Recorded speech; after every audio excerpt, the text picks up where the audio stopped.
My name is Marina Parker, and I was the set decorator for Dickinson for all 3 seasons. With such a massive undertaking, um, how did you begin to approach your work? And what were the most formative resources for you in the production process? It was a huge undertaking for me. I personally had never worked in the 1850s period before this project. In particular, the 1850s are difficult because it predates photography. So there's not really photographic evidence of what interior spaces looked like. So there were three main approaches that we used in terms of research. We looked to paintings for clues a lot. We visited museums, specifically the Emily Dickinson Museum. Thirdly, we sought out people who were experts in the decorative arts fields, or who had spent were enthusiasts and incredibly knowledgeable about whether it was rugs or drapery or wallpaper, or there's a father-son duo who specialize in wood burning stoves and have like fields of wood burning stoves and would clean them up for us. And I think that all three of those tactics were invaluable. Specialists or experts in their field can feel intimidating, but I think in actuality, we found that they were so enthusiastic about their love of whatever it was, and thrilled that someone was interested, that we wanted to know more about it. My initial visit to the Emily Dickinson Museum was, I think my expectations were high. I was hoping that the museum would be like a Rosetta Stone for discovering Emily's world and or what that material world looked like. And I believe it was slightly disappointing to me to discover that as a direct result of her being so anonymous and unknown and unappreciated during her lifetime, the house had been sold after she died. Other people had moved in, and it physically felt like she was being erased from history. You know, a lot of the rooms were empty, which is something that which is why it's so exciting now that you're undertaking this project of breathing life back into the house. But it was still very helpful. Definitely from an architectural standpoint, I think you provided us with blueprints that really helped the art director and the production designer. But you had carefully and lovingly restored the bedroom, and that was very helpful. And there were a lot of surprises there for me. What would you say was the most memorable space for you to work on, and why was that?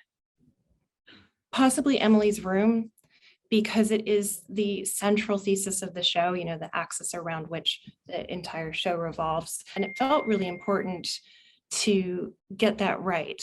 It also felt like we were opened up to criticism there the most if we got it wrong. When I first came to the Emily Dickinson Museum, and it was the first thing that we did. Lauren Weeks, the original the production designer from season 1, CJ, the art director from season 1, Diana, the producer, and I came up. And the thing that was so surprising, that took me completely by surprise, was her desk. It's like 17 inches by 17 inches. I think any visitor who comes to the museum will be struck by that. I mean, it's not really a desk, right? It's a one-drawer stand. It's a nightstand. Set dressers would constantly mix up her bedside table and her desk because they're the same. You know, they're the same scale, they're the same function. Yeah, recently I was with someone who was in her bedroom for the first time, and they were looking around in the room and asked, "Well, where's the desk?" And well, it's right there. It's the most important item in the room, and there it is because it just looks like a diminutive piece of occasional furniture. Yeah. Yeah, exactly. And by contrast, Edward Dickinson, her father, downstairs has this sprawling desk that's incredibly intricate and ornate, right?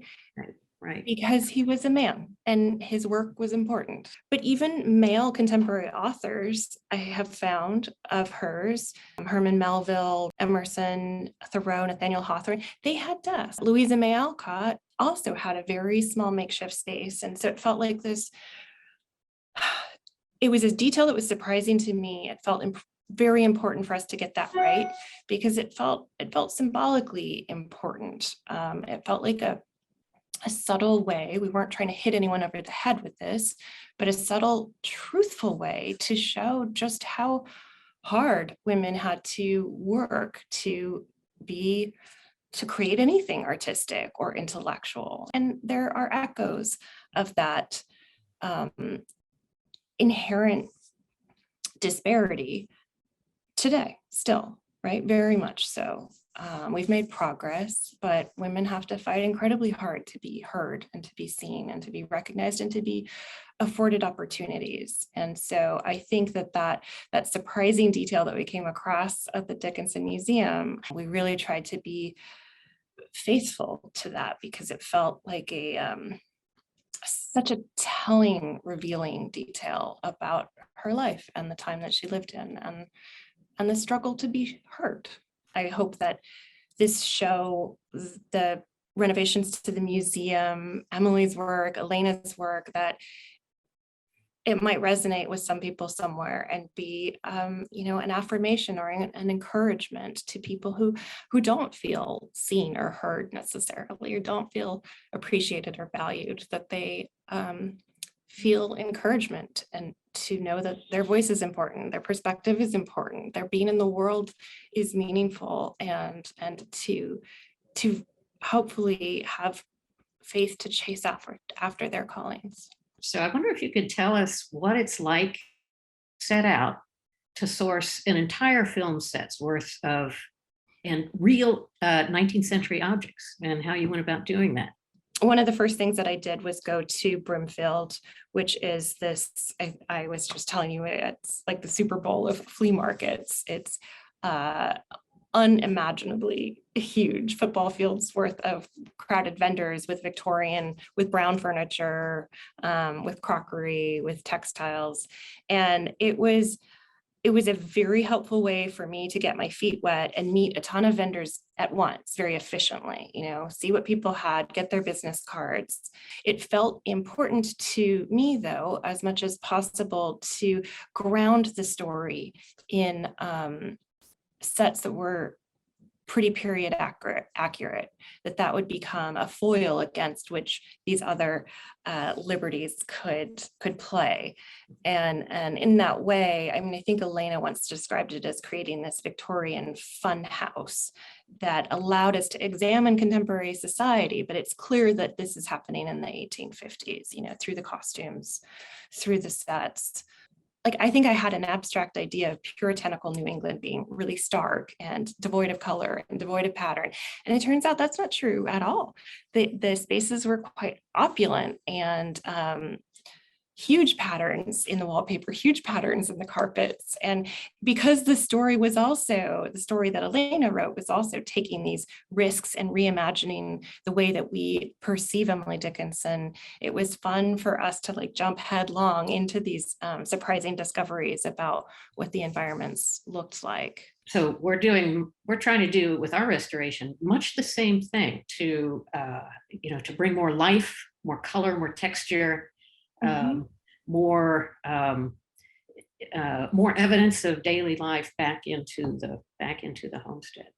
I was graciously invited to come spend some time with you on the sets and in the warehouse, and with your help was invited to select some objects that have now come to the museum.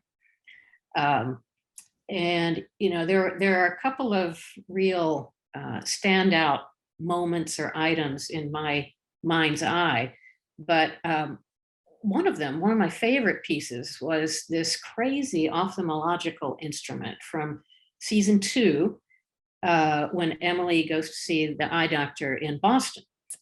It's fantastic because it really is ophthalmologic equipment from that era. Back to Brimfield, I met an antiques dealer there named David Rose Antiques, from Massachusetts, born and raised there, incredibly knowledgeable about Victorian antiques and New England. And so I would run down things that were coming up. And I said, we have an ophthalmologic set coming up. What can you find? And we had a lot of irons in the fire, obviously, in terms of our searches, but he came back with he was like, what do you think about this huge, terrifying that you put your chin into it, and it's like a hypnotic, terrifying device. And it was perfect. It was perfect. It was exactly what we needed, even though we didn't know that it was what we needed. We're just so delighted to have received virtually the entire intact kitchen set from the Dickinson show's homestead, so which will find its place in Emily Dickinson's homestead. So I wonder if you could tell me about your approach to decorating that space for the show. Kitchen was really fun because there was a lot of room for layers there. The Dickinson family did lose the house at some point when Emily was a child, which is alluded to in the story. They had to move out for a period of time. Edward was able to make enough money to buy back the homestead.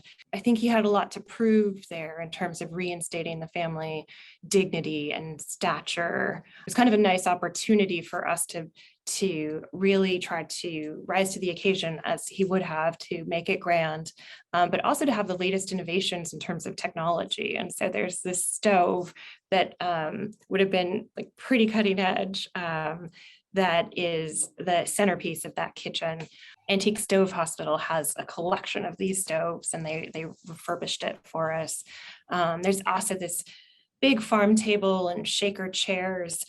So we tried very hard to have to research and find intricate furniture that still had clean lines throughout the house, but a space like the kitchen is a space where we could have, it's a more functional space. It's less for presentation, it's less formal, it's not for entertaining. And so the shaker chairs and farm table, they're utilitarian, and they felt really at home in the kitchen. And it was a nice way to kind of contrast these the spaces in the house that felt realistic.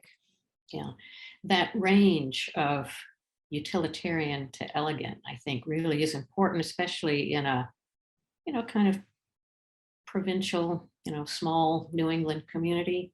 And I think it was just extraordinarily well done. I get the impression that Edward was a bit of he was very status oriented, I think. As an aspiring politician, I get the sense that impressions really mattered to him. Richard Nylander, that wallpaper expert, he turned us on to ashlar wallpapers in the hallway. I guess it was a convention to have these wallpapers that look like stone, but it's so weird. It's so weird by contemporary standards. It doesn't look like stone. It's not fooling anybody. It looks like wallpaper. And so it's kind of surreal. But he said that the intention really was to intimidate visitors. It was to appear cold and formal, and that was impressive. So diving into those details about the way people perceived decoration and the way to present these various spaces was really, really fascinating. I mean, we really took the research seriously, but we also got very lucky in a lot of ways. We had a very talented team of people working together, and the resources of the museum and a wealth of paintings and various experts really all were such incredible supports. I am so honored and excited to be included in this project undertaking. It's such an honor that the work that we've done meets your approval and feels like it can be have renewed life in the space of the museum. And I just was looking through my library, and one of the books that I have is a book by Annie Leibovitz, Pilgrimage. Where she visits these various culturally important sites throughout America. And I think the very first place that she visited was the Emily Dickinson Museum. And one of the things that she said in the foreword was that this journey that she went on, this personal journey, was an exercise in renewal, and it taught her to see again. And it was such a lovely sentiment, but it also just made me so excited that you guys are taking on this undertaking to really revive and flesh out this Emily Dickinson space for generations of viewers to come.